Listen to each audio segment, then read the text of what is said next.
De Fabri presenta Isola Tutto, il kit fai da te per isolare il cassonetto di casa tua da caldo, freddo, spifferi e rumori. Non necessita di opere murarie.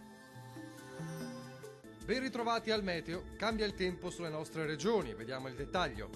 Sul Veneto, la lunga parentesi all'insegna del bel tempo subirà una battuta d'arresto, peggiora infatti il tempo sulla nostra regione, con cielo più nuvoloso e con piogge via via più diffuse nel corso della giornata, localmente anche forti.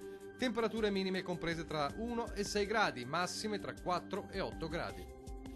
Vediamo ora che tempo farà sul Friuli Venezia Giulia. Poche novità, la situazione cambia anche sulla nostra regione. Il cielo si presenterà molto nuvoloso e spesso coperto con precipitazioni sparse ma frequenti. Pericolo per locali nubifragi durante le ore notturne. Temperature minime tra 3 e 7 gradi, massime oscillanti tra 6 e 10 gradi. Vediamo infine la situazione meteorologica del Trentino Alto Adige. Anche in questo caso il tempo peggiora rispetto ai giorni scorsi. Il cielo sarà coperto con precipitazioni piuttosto diffuse sul territorio regionale e anche con locali nevicate a quote basse. Temperature minime comprese tra 0 e 6 gradi, massime tra 8 e 9 gradi. Dal meteo di Antenna 3 è tutto. Arrivederci.